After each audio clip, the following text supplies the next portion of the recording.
Magandang gabi po sa ating lahat at welcome pong muli sa ating evening devotional. At sa gabing ito, ang mangunguna sa atin ay si Brother Winfred Hilaw. Ngunit bago po yan, tayo po muna ay mag-awitan ng ating opening song at opening prayer naman po ni Sister Daniela Ross. At ngayon po, tayo na po mag-awitan ng ating opening song.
Let's pray po.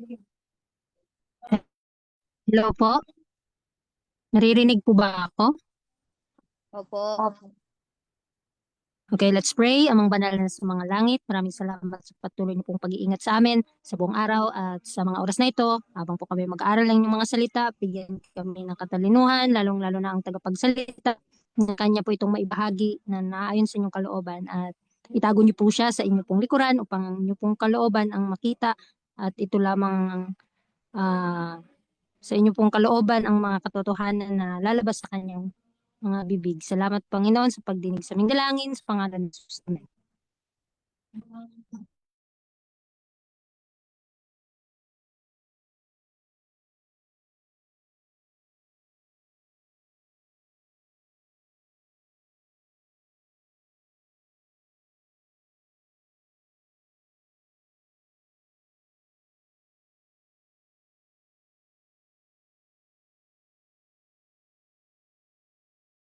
Okay, magandang gabi po sa ating lahat mga kapatid.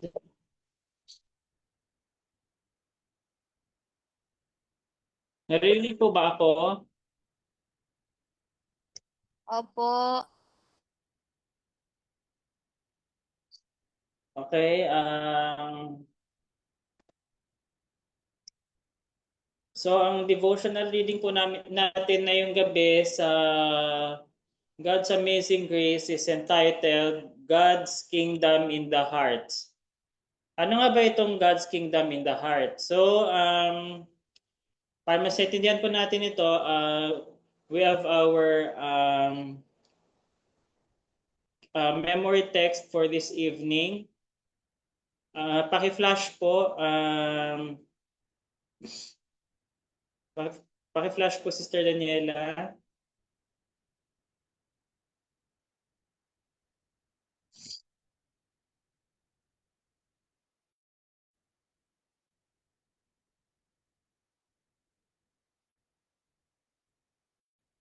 Para makita po nating lahat yung reading po.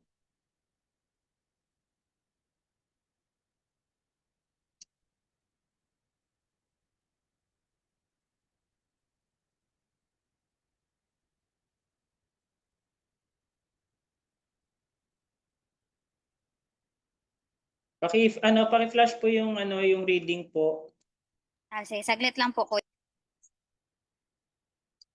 para mabasa po ng lahat.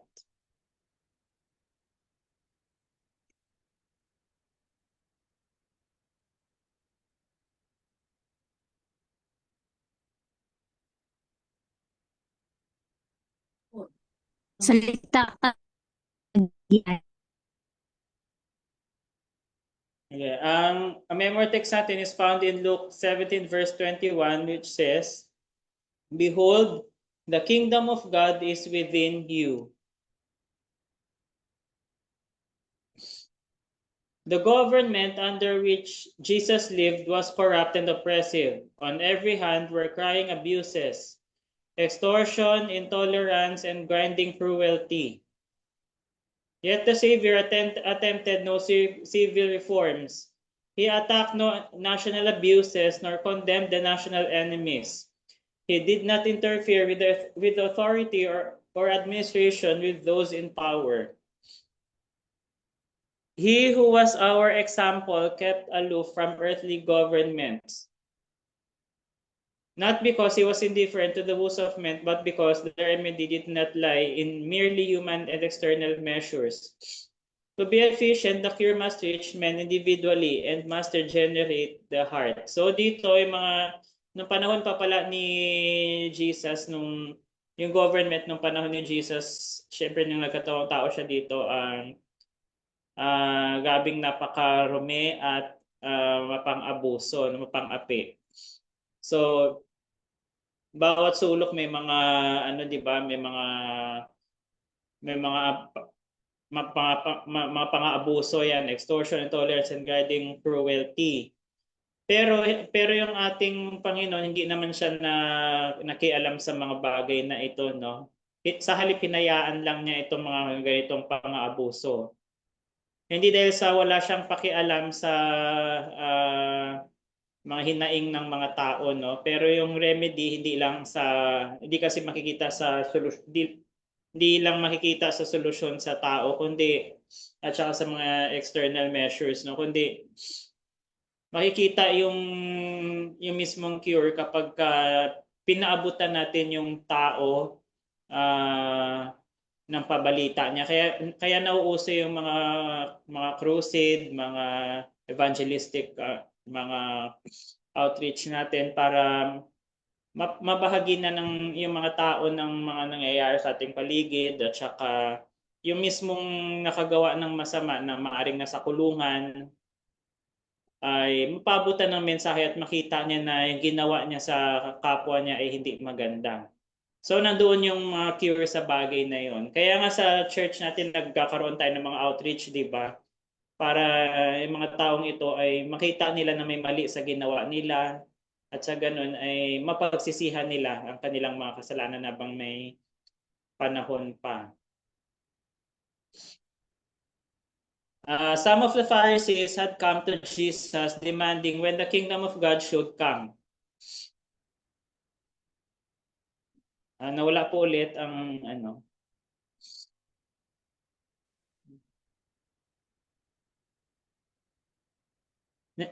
Next paragraph, okay. Some of the Pharisees had come to Jesus demanding when the kingdom of God should come. Found in Luke 17 verse 20. More than 3 years had passed since John the Baptist gave the message that like a trumpet call had sounded through the land. The kingdom of heaven is at hand. Matthew 3 verse 2. And as yet these Pharisees saw no indication of the establishment of the kingdom. So akala ng mga Pharisees na yung mga yung kingdom of God ay literal na may tatayo sa mundong ito. Pero ano yung sinasabi ng Panginoon na kingdom of heaven? So yung kingdom dito na sinasabi niya yung syempre yung kailangan siya mismo or yung Holy Spirit niya ay nasa ating mga puso't isip, no? Na kailangan nandirito siya sa atin upang mamuhay tayo ng karakter niya, ng pag-ugali niya. Tayo ay naging blessing sa iba, yung hindi nagiging katitisuran sa iba. Ito ang hindi naintindihan ng mga Pariseyo. So next paragraph.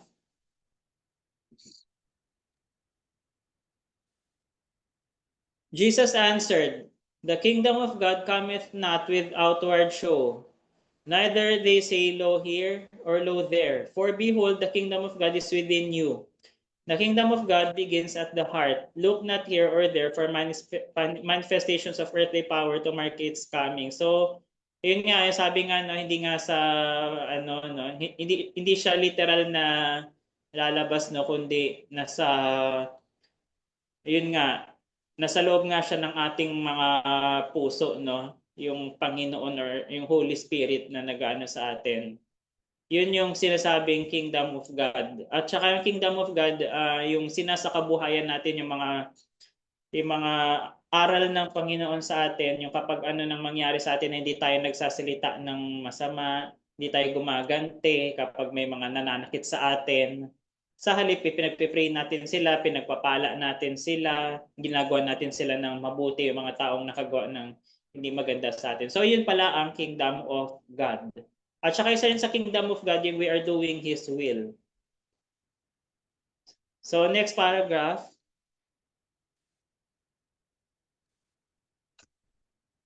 The works of Christ not only declared Him to be the Messiah, but showed in what manner His kingdom was to be established.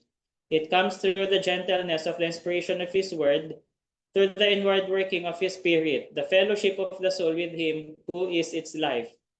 The greatest manifestation of its power is seen in human nature, brought to the perfection of the character of Christ. So ang kingdom of Christ pala ay nakikita rin pala siya through yung pagbabago yung pagbabago sa atin ng salita ng Panginoon, no? Through reading, listening, and believing in His word, di ba? At saka yung hinahayaan natin ng Spirit of God ang magtrabaho sa atin. At saka yung pakikihalubilo natin sa Kanya na siyang magiging buhay natin sa sa ngayon hanggang sa ikalawang pagdating niya, no? Yun pala ang kingdom of God. So ito pala ay totally nakikita, no, yung tawag dito, ang kingdom of God pala ay number one pala siya nakikita kapag talagang pinaperfect or dinadalisay tayo ng character ni Christ, no, sa mismong human nature natin, no. Ito yung kapag halimbawa yung talagang kino-consecrate natin yung sarili natin sa Kanya. Actually, binabasa ko yan sa My Life Today. Kapag nabago tayo ng pag-ibig ni Kristo, na-consecrate natin sarili natin sa Kanya, nagiging kaisa tayo sa Kanya through faith. So yun dapat ang pagsikapan natin. Next. When God gave His Son to our world, He endowed human beings with imperishable riches. Riches compared with which the treasured wealth of men since the world began is nothingness. So ano pala yung ano no? Ano pala yung binigay sa atin ng anak ng Diyos, no? O yung si Kristo sa atin, yung kayamanan na hindi nawawala, or yung hindi yung walang hanggang kayamanan. Yung kapag i-compare mo siya sa kayamanan ng sanlibutan, ito ay parang walang kabuluhan, di ba? Yumaman ka nga dito, pag namatay ka naman, di mo naman madadala sa langit. Samantalang yung yaman naman ng langit na kapag ka namatay ka sa mundong ito, pag bangon mo, pag binangon ka ng Panginoon, dalang-dala mo pa rin yun sa langit. Yun yung character building niya. Yun yung imperishable riches na hinihingi sa atin ng Panginoon, or fruits of the Holy Spirit. Yun yung dapat ma-exercise sa atin. Lalo na nung nagkatawang tao siya sa mundong ito. Christ came to the earth and stood before the children of men with the hoarded love of eternity. And this is the treasure that through our connection with Him, we are to receive, to reveal, and to impart. So yun nga, no?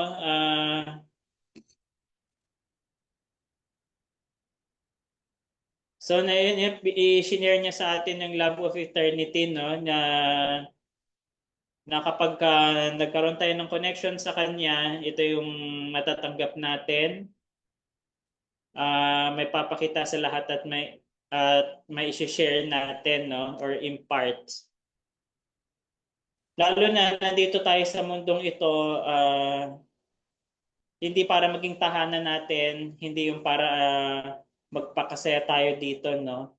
Kundi nandito tayo sa mundong ito para paglingkuran ng ating Panginoon. At kasi unang-una, kailangan yung mga taong naliligaw ng landas, kailangan paabutan sila ng salita ng Panginoon. At isa na nga ito, no, yung character niya, yung imperishable riches, o yung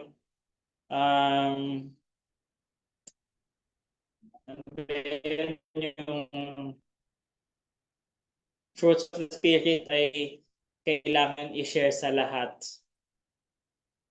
At saka isa pa, sa mundong ito na punong-puno ng kahirapan, kailangan nating i-share si Kristo sa kanila kasi ang mundong ito ay punong-puno ng kalituhan. At saka kailangan ipaalam natin sa lahat ng tao na ang mundong ito ay pinasukan ng kasalanan, binahira ng kasalanan para maghari si Satanas dito. At saka kailangan din nating mga taong ito mapaabutan upang balang araw, magtapos man ang mundong ito, ay tanggapin din nilang ating Panginoon. Next.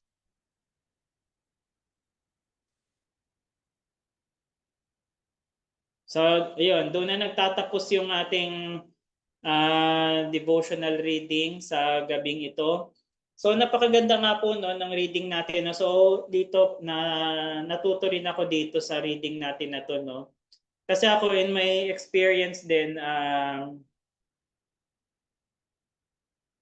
namumuhay din sa sanlibutan ito na may mga daladalang mga galit, mga sama ng loob sa kapwa, mga paghihigante. Pero nang binasa ko itong devotional reading natin, so napakaganda nga, no, na the kingdom of God is within us, at mangyayari yon kung magbabasa tayo ng salita ng Panginoon, i-claim natin ang promise niya,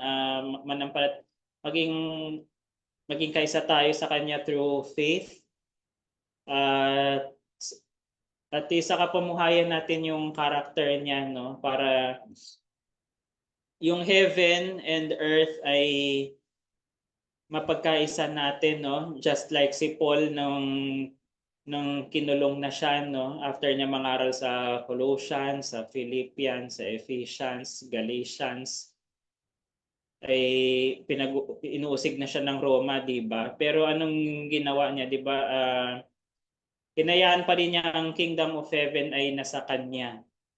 Imbis na gumanti siya, ay nanalangin siya, tapos sinulatan niya yung mga pinangaralan niya sa mga bansang ito. At dito ay napag-connect niya ang heaven and earth. At and he let Jesus one in his heart. O hinayaan niyang magwagi ang Panginoon sa puso niya. At yun dapat ang gagawin natin, mga kapatid, no? Hayaan natin ang Panginoon ang magwagi sa atin para sa ganoon ay yung mga fruits of the Spirit ay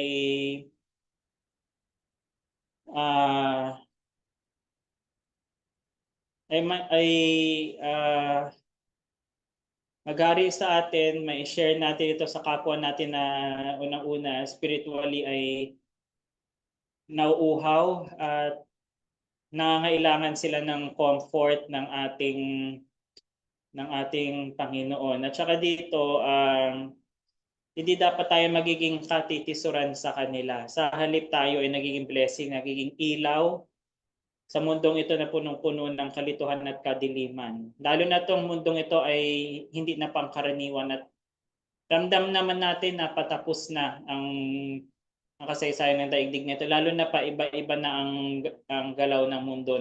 Dapat nga na yun maaraw pero ano nangyayari? Maya kumukulimlim at umaambon. So ibig sabihin, pasira na ng pasira ang mundo natin. Hindi na ito normal na galaw ng ating mundo. So this is a sign na dapat lahat tayo ay naghahanda. At number one, hinihanda natin sarili natin through our character building. Yeah, number one yan sa kingdom of heaven na dapat nasa atin. Character building. At saka yung fruits of the Spirit. At magbasa tayo ng salita niya, wag natin hayaan yung entertainment ng sanlibutan ay maghari sa atin. Magbasa tayo ng salita niya, claim yung mga promises, at makiisa tayo sa gawain niya. Mag-reach out tayo sa mga taong nangangailangan nito. So yun lamang po. And God bless po.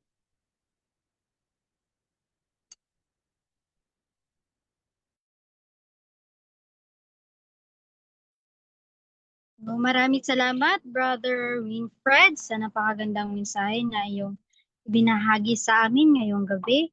So tunay nga dito na kinakailangan natin na maging katulad ni Kristo.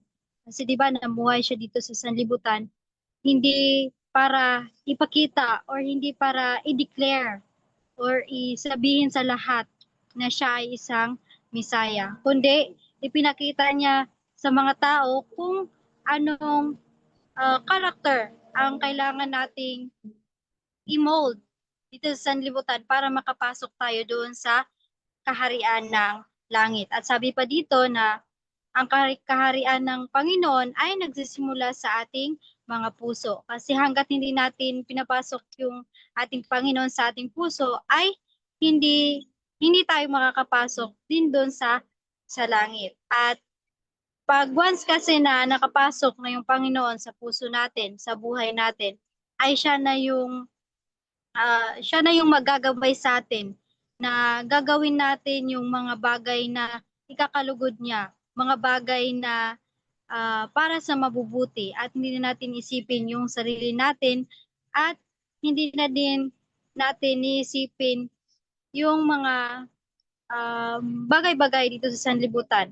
Kasi di ba nung panahon na nandito si Kristo, ang tanging ginawa niya lang is nanalig sa kanyang Ama, nanalangin sa lahat ng oras, at pinakita niya kung paano mamuhay ang isang tao dito sa sanlibutan. Kahit na merong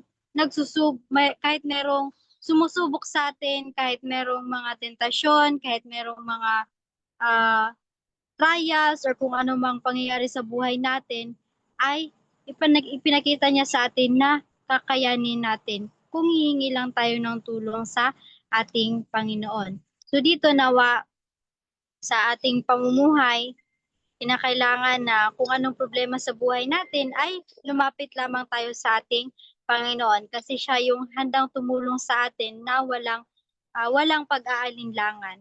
Magbibigay siya ng tulong. Yung tulong na walang halong sumbat. Kasi 'di ba minsan sa tao 'di ba pag maghingi tayo ng tulong ganito ganyan. Pero pag time na parang hindi kayo okay, isusumbat niya yung lahat sa iyo. Pero ang ating Panginoon ay hindi siya ganon. So sa kanya lang tayo hihingi ng tulong. So sino pa po ang merong mga karagdagan? I-open niyo lang po ang inyong mga camera at mic.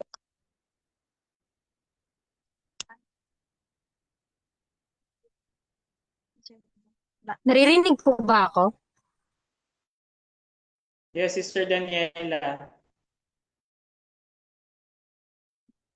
Yan. So, magandang gabi sa ating lahat. Napakaganda ng ating napag-aralan kasi nga ang inuuna talaga ng Panginoon na i-build yung kingdom niya is yung sa sarili natin kung sino tayo. Yun yung nais ng Panginoon na ipalaganap niya sa mundong ito, yung nature ni Christ kasi we are partakers of Christ's suffering nga, 'di ba?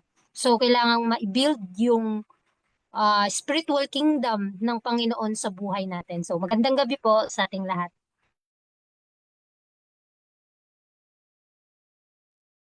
Maraming salamat, Sister Daniela, sa inyong ibinahagi. So, sino pa po ang may karagdagan? Ito po sa kasamahan natin sa Zoom. Dito po ang mga taga-tumpa, si Sister Tricia. Meron po ba kayong mga karagdagan?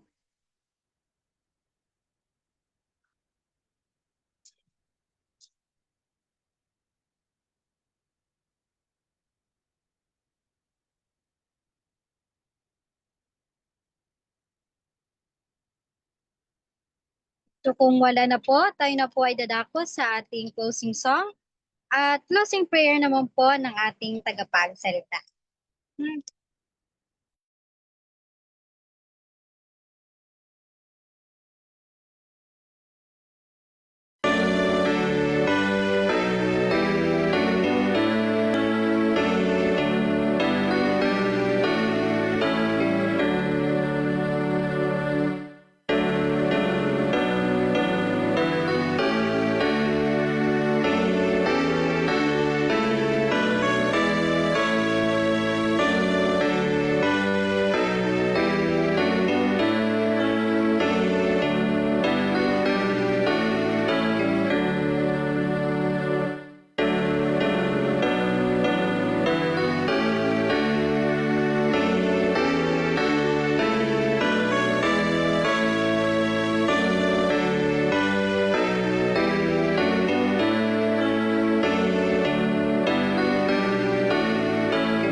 Tayo'y yumuko sa panalangin. Ang banal na nasa langit, Panginoon, kami po ay nagpapasalamat sa mensahe po ninyo na yung gabing ito. Nawa po itanim ito sa aming mga puso at isip upang maimpluwensyahan po kami ng inyong pag-ibig at mapapasok po namin kayo sa aming mga puso at sa ganun ay ang inyong kaharian ay magsimula sa amin.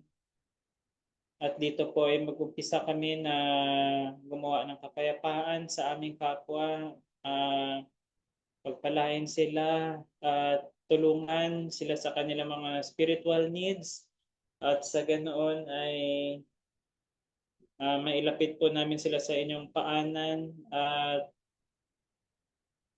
sa ganoon ay magbalik loob po sila sa inyo habang may panahon pa po. At magkaisa po kaming gumagawa sa inyong bukirin hanggang sa nalalapit po ninyong pagdating.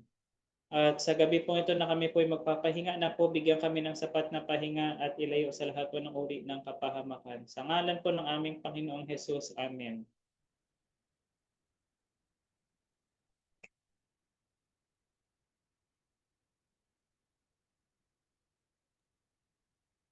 Maraming salamat po sa inyong pag-join sa ating evening devotional at patuloy po kayong inaanyahan sa ating mga online services. Morning devotional, alas 5 ng umaga at bukas naman po ang ating Vesper Worship, alas 6 ng gabi. At nawa sa ating devotional ngayong gabi ay marami tayong natutunan at nawa tumatak ito sa ating puso't isipan para ito ang maging gabay sa ating pamumuhay dito sa sanlibutan. At magandang gabi sa ating lahat and God bless.